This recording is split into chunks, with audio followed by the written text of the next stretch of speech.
Samsung's going big for the 10th anniversary of its Galaxy smartphones. Rather than going with the usual two-phone lineup, this year we're being treated to 4 Galaxy S series devices: the Galaxy S10, the S10 Plus, the S10e, a new entry, and the S10 5G. Let's start with the S10 and S10 Plus. The two phones now share more features than ever before. For example, they both have the same exact triple camera setup. It means your purchasing decision really does come down to your size preference in a phone.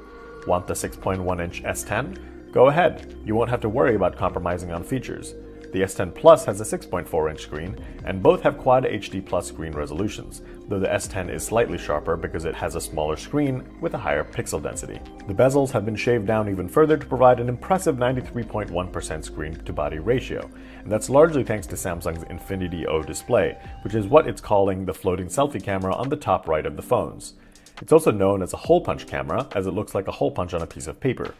It makes the notification bar slightly thicker, but I haven't found it to be distracting when using it with other apps. It looks better than phones with notches, in my opinion, and while a true bezel-less screen would be ideal, I think the Infinity O screen looks pretty futuristic. Samsung has outfitted a new screen technology in these phones called the all-new Dynamic AMOLED display.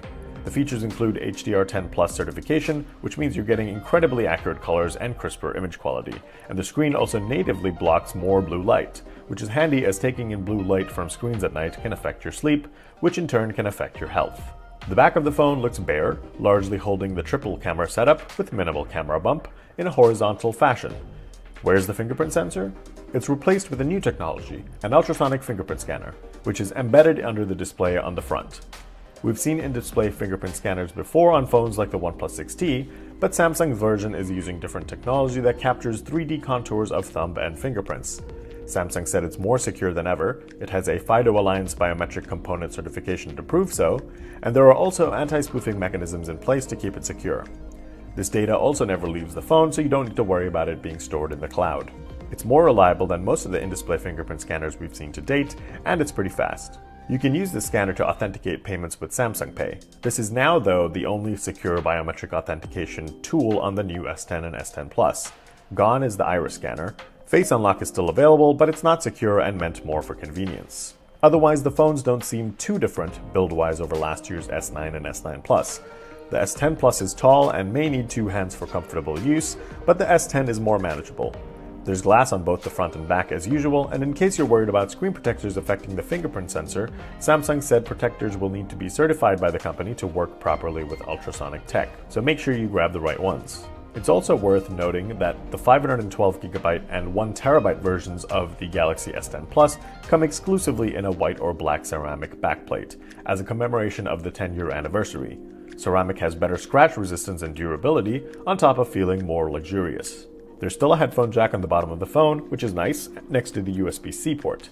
The Bixby button is sadly still here, and the stereo speakers are tuned by AKG and feature Dolby Atmos support, though we haven't tested them quite yet. The S10 and S10 Plus are powered by Qualcomm's Snapdragon 855 processor, so you should get fantastic performance. Both have 8 gigs of RAM, but the 1TB S10 Plus model has a whopping 12 gigs of RAM. They support micro SD card slots as well if you need more space. The phones are running Android 9 Pie with Samsung's new One UI interface, where there are now darker themes and critical elements of the interface are now positioned in the bottom half of the phone for easier access. There aren't a ton of new software features, but Samsung did say you can expect faster app launch times as the phone will learn your habits and preload apps before it thinks you will use them. Over to the camera, the S10 and S10 Plus have the same two cameras as last year's S9 Plus. A standard 12-megapixel lens with an f1.5 to 2.4 variable aperture is paired with a 12-megapixel telephoto lens with an f2.4 aperture for 2x optical zoom. There's now a new 16-megapixel ultra-wide-angle f2.2 lens, which makes the camera more versatile as you can now capture more in a single photo. Scene Optimizer, which recognizes scenes to enhance photos using artificial intelligence, now supports 10 more scenes such as dogs, cats, and babies. There's also a feature in the camera app called Shot Suggestions, which can let you know when the camera is tilted so you can save yourself the hassle of straightening it later on. In terms of video recording, Samsung said the phones support super steady video capture, and they can also capture footage in HDR10+. The Plus has a second 8-megapixel lens with the f2.2 aperture. This is just used for depth for better portrait mode selfies. The S10 has a 3400 mAh battery, but the S10 Plus gets a beefy 4100 mAh capacity. Sadly, the phones still only support Qualcomm's Quick Charge 2.0 fast charging technology, so it may take a while to juice it back up. Now over to the Galaxy S10e, you're getting many of the same features as the standard S10.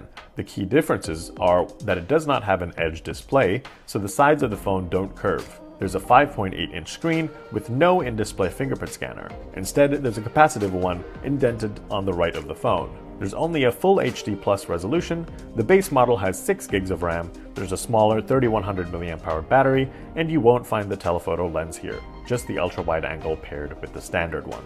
Finally, the Galaxy S10 5G shares almost the same qualities as the S10 Plus, but it's much bigger with a 6.7-inch screen, though Samsung said it's still around the same dimensions as the Galaxy Note 9. So when can you get one of these phones? Pre-orders on the S10, S10 Plus, and S10e start February 21st, and the phones ship March 8th. The S10e starts at $750, the S10 costs $900, and the S10 Plus will set you back $1,000.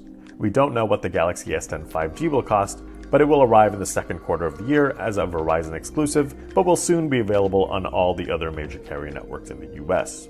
The S10 and S10 Plus specifically seem like the phones to buy, as they have everything and anything you'd want in a phone. But if the price is too high, the S10e is a compelling offer. There's no need to rush to buy the Galaxy S10 5G, as there won't be any kind of nationwide 5G service for quite some time.